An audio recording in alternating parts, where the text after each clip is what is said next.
Bonjour, c'est Lucie, magnétiseuse près de Dijon. Dans cette nouvelle vidéo, je vais répondre à une question que vous êtes nombreux à vous poser lorsque vous débutez en magnétisme, lorsque vous n'avez pas encore assez apprivoisé votre magnétisme et que vous n'avez pas du coup encore assez d'expérience et donc de recul dans la pratique des soins. Et cette question, c'est bien sûr comment savoir si votre séance de magnétisme a fonctionné, sous-entendu qu'elle va porter les fruits escomptés et apporter les résultats souhaités. Pour répondre à cette question, je vais reposer un peu le contexte et je vais surtout donner 3 éléments qui sont importants et qu'on va bien sûr prendre en compte dans le fait de mesurer l'efficacité de notre soin. Parce qu'en fait, la question c'est ça, c'est est-ce que notre soin va être efficace et dans quelle mesure il va l'être, à quel degré il va l'être. Et donc ces 3 éléments, ça va être votre magnétisme. Donc je vais donner une définition, on va dire, juste pour le contexte de cette vidéo. Le magnétisme, on va considérer que c'est une substance subtile qu'il n'est pas possible de mesurer encore avec les outils de la science. Cependant, cette substance, elle est observable en faisant l'expérience. Donc on se situe dans une approche empirique et dans une approche pragmatique qui se base sur l'expérience. Et par rapport à votre magnétisme, à cette substance subtile que vous allez donc apporter à une tierce personne, on doit évidemment prendre en compte le degré de puissance de cette substance. Ce degré de puissance est directement lié au niveau de développement de vos centres et de vos champs chiromagnétiques.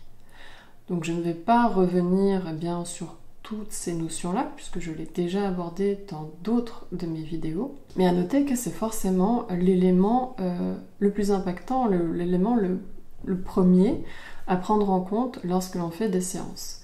Si on est débutant dans notre développement de notre magnétisme, on aura des résultats à la hauteur du développement de notre magnétisme, à son degré de puissance. Et on va aussi prendre d'autres éléments, en tout cas un autre élément qui va être important. Ce deuxième élément qui va être important, c'est la sensibilité d'une personne.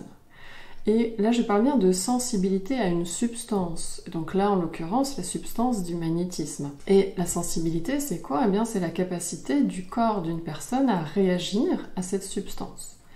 Donc, j'en ai déjà parlé dans la vidéo. Je peux vous remettre du coup là dans l'angle le lien vers cette vidéo si vous ne l'avez pas vue. C'est vraiment important si vous voulez mieux comprendre cette vidéo. C'est la vidéo qui parle justement de l'importance des ressentis et j'aborde entre autres l'importance de la sensibilité. Donc ici, c'est la sensibilité à une substance. C'est comme lorsque vous prenez un médicament, selon votre sensibilité, vous allez réagir plus ou moins vite et avoir des effets plus ou moins rapides après la prise de votre médicament. Admettons, c'est un médicament pour soulager un mal de tête, et si vous avez une sensibilité élevée, après la prise de ce médicament, vous allez voir rapidement la douleur baisser. En revanche, si votre sensibilité est plutôt basse, peut-être que le Doliprane ne sera pas suffisant pour vous et que vous serez obligé de passer une substance plus puissante. Ça, c'est juste pour l'exemple, pour comparer, le magnétisme, c'est une substance subtile, donc ce n'est pas une substance physique, un médicament, c'est vraiment physique, ce sont des molécules physiques que vous ingérez, et donc forcément, l'impact de ces molécules physiques est forcément plus prégnant. Quand c'est une substance subtile, donc énergétique, comme le magnétisme, selon le degré de puissance de votre magnétisme et selon la sensibilité de la personne, on aura plus ou moins de résultats, plus ou moins d'effets. Donc ça, c'est les 2 éléments importants à prendre en compte. Le 3e élément que je suis obligée d'aborder parce que sinon vous me posez la question et parce qu'il faut pas confondre la sensibilité avec la sensitivité. Donc moi je parle de sensitivité dans le sens où c'est la capacité de votre corps, d'un corps, à ressentir la présence de cette substance du magnétisme. Donc ça va déclencher des sensations comme par exemple de vibration, de frisson, de chaleur, de froid, de picotement, de tiraillement, ce genre de choses. Et la sensitivité d'une personne n'est pas du tout du même ordre que la sensibilité. Ça veut dire que, par exemple, si vous avez énormément de ressentis, si une personne a énormément de ressentis pendant la séance, Ça ne veut pas dire que votre soin va être efficace. Ça veut juste dire qu'elle a une sensitivité très élevée et que son corps, son système nerveux, est bien en capacité de percevoir et de décrypter sous forme de sensation la présence de l'énergie. Alors qu'on peut avoir une personne qui a une sensitivité très basse finalement, mais qui a une sensibilité élevée, qui ne va quasiment rien ressentir pendant votre séance de magnétisme, mais qui va bénéficier d'un soulagement et les effets seront visibles et observables. Donc il faut vraiment faire la distinction entre la sensitivité et les ressentis et la sensibilité et donc les effets observables. Donc voilà pour le rappel de ces 3 éléments qui sont importants pour bien comprendre la réponse à la question.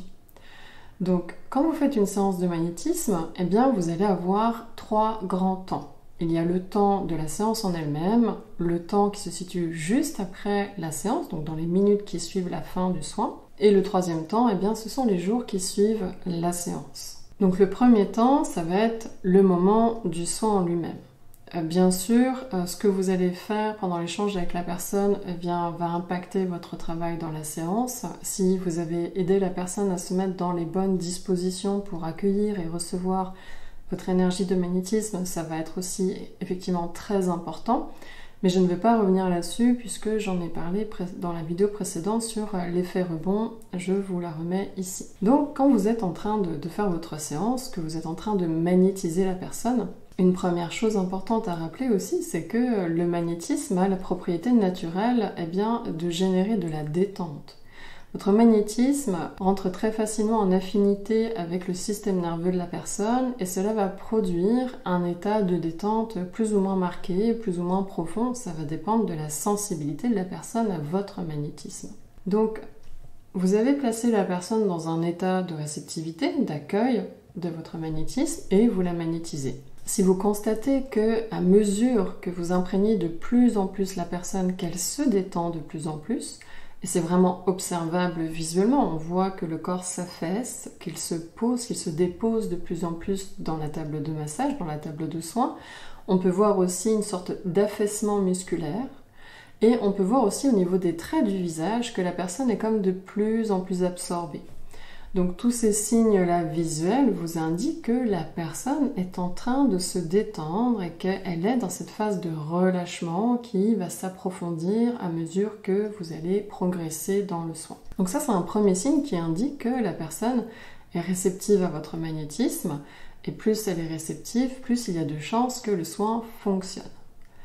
Ensuite, la deuxième chose que l'on peut observer, donc ça va dépendre de votre finesse d'observation visuelle, mais c'est quelque chose où vous pourrez directement interroger la personne après le soin pour recueillir ces informations. Cette chose, c'est quoi?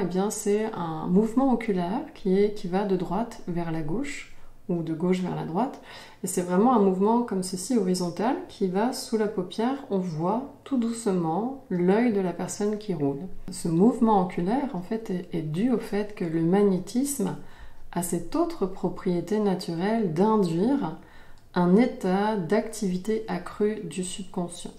Je ne vais pas rentrer trop dans les détails, sachez simplement que naturellement, donc là, sous l'effet du magnétisme, l'activité du subconscient de la personne s'accroît et ça place la personne dans un état de conscience modifié. Et là, je parle juste de magnétiser, même sans parole, dans le silence le plus total. Si la personne a une relative sensibilité au magnétisme, si on a une personne qui a quasiment presque zéro sensibilité, vous n'aurez pas ce phénomène-là. Vous ne pourrez pas l'observer. Je parle vraiment si la personne elle a un minimum de sensibilité au magnétisme. Et donc vous la magnétisez dans le silence le plus total. Et vous verrez à un moment donné que son mouvement oculaire commence à aller de gauche vers la droite. Et sur un rythme lent, des fois ça s'arrête un peu, puis ça reprend. Donc si vous arrivez à l'observer, ça, sous les paupières de la personne, eh bien sachez que déjà, vous savez que votre magnétisme agit un peu plus en profondeur déjà, et qu'il va produire cet accroissement de l'activité du subconscient. Et c'est très important parce qu'en fait, dans le subconscient résident nos capacités d'auto-guérison et d'auto-régénération. C'est le même processus que vous avez lorsque vous dormez. Lorsque vous dormez, votre subconscient, vous rentrez dans une phase neurologique parasympathique. Déjà, dans cette phase parasympathique, vos processus de régénération s'enclenchent. Mais en plus, dans votre sommeil, votre subconscient est pleinement actif. Votre conscience, elle, est endormie, mais votre subconscient, lui, il est pleinement réveillé, pleinement actif. Et eh bien, il va mettre en œuvre tous ces processus de maintenance, de régénération, d'auto-guérison, etc. Eh bien, sous l'effet du magnétisme, la personne va avoir une activité de son subconscient qui est amplifiée. Et bien sûr, on est dans une intention de soin, dans un objectif de mieux-être. Donc le subconscient est quand même aussi au courant de ce qui se passe dans le soin. Vous avez votre intention, vous, en tant que magnétiseur. La personne qui reçoit a déjà aussi cette intention elle-même consciente de vouloir aller mieux.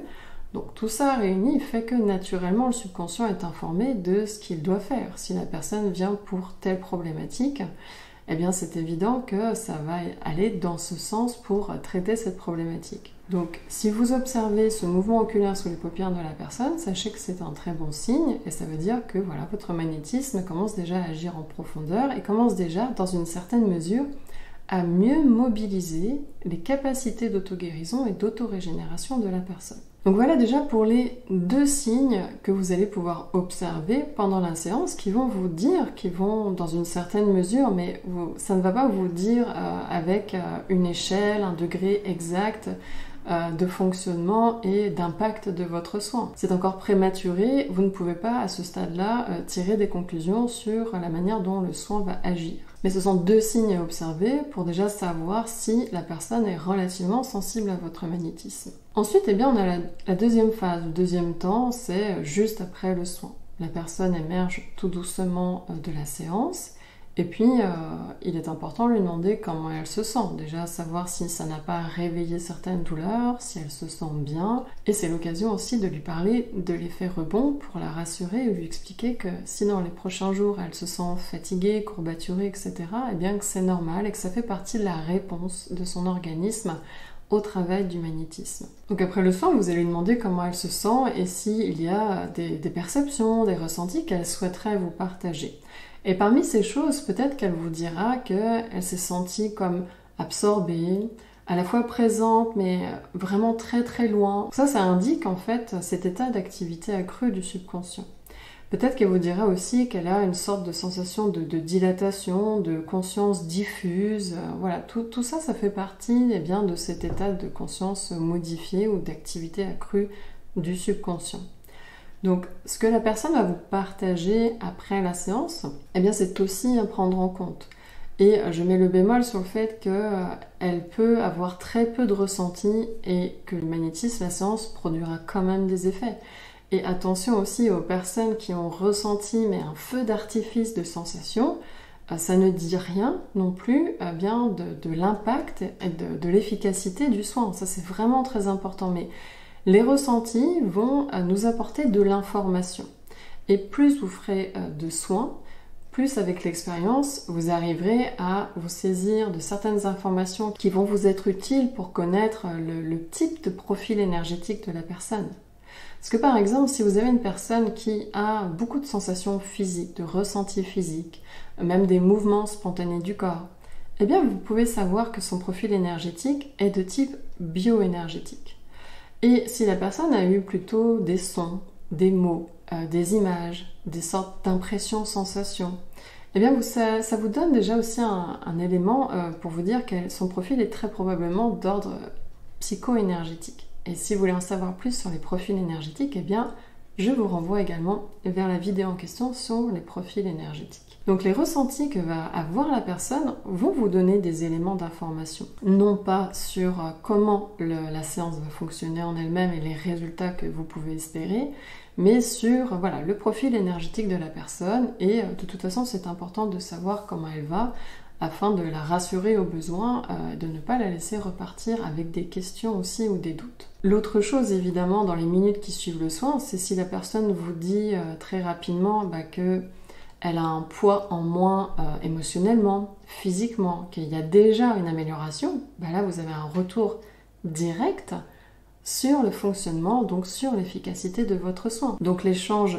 post-soin est là aussi important pour recueillir ce genre d'informations qui là vont être pertinentes dans le cadre de l'efficacité du soin. Et puis vous allez avoir donc le troisième temps. Ce troisième temps, eh bien vous n'avez pas la personne vers vous puisque ce sont les jours qui suivent le soin.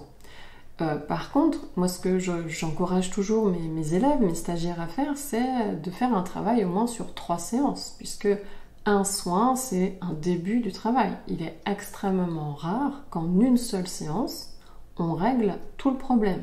Et quand je dis régler tout le problème, c'est régler le problème en profondeur, pas juste en surface. Donc, une base de 3 séances, eh bien, c'est bien pour faire un début de travail correct et pour avoir un minimum de recul, d'informations sur comment la personne réagit à notre magnétisme, quelle est la ligne de progression dans le traitement de la problématique, est-ce que c'est une progression lente, très lente ou rapide?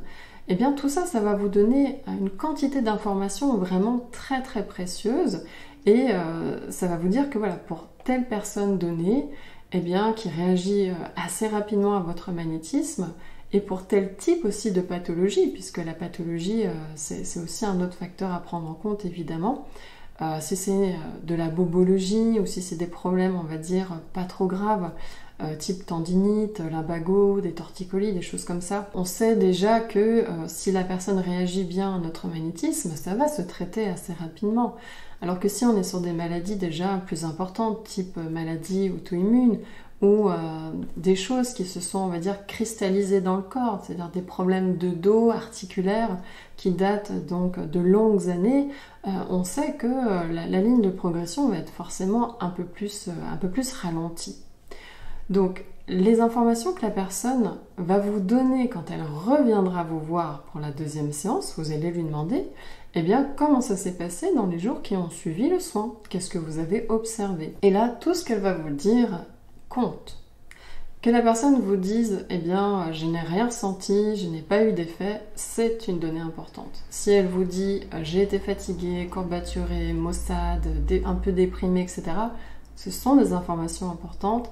Et si elle vous dit que le soir même, elle était un peu fatiguée, et puis que le lendemain, ça allait déjà beaucoup mieux, et que sa douleur avait disparu de moitié, ce sont aussi des informations précieuses. Si la personne vous dit qu'elle n'a rien ressenti, pas de panique, c'était un premier soin.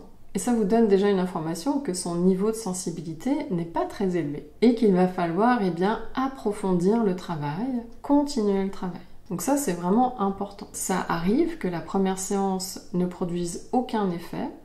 C'est comme si le travail était un petit peu en mode sous-marin, c'est-à-dire que les effets ne sont pas encore visibles, mais on peut espérer que l'énergie a déjà commencé à produire un travail, mais qui ne produit pas encore d'effets visibles. Mais ça, on pourra le confirmer à la 2e puis à la 3e séance. D'où l'importance d'avoir un minimum de recul sur les séances, et après, ce sera votre expérience qui vous permettra de vous dire « Ok, là, c'est normal que de toute façon, il ne se soit rien passé, étant donné la pathologie pour laquelle la personne est venue me voir. » Donc si la personne vous dit qu'elle n'a eu aucun effet dans les jours qui ont suivi votre premier soin, restez détendu et attendez patiemment de voir comment se passent les 2 autres séances. Et si la personne vous a dit qu'elle était fatiguée et que ça a duré que quelques jours, c'est très bien. C'était ce fameux effet rebond qui s'est manifesté et la personne son système a répondu au magnétisme de cette manière-là.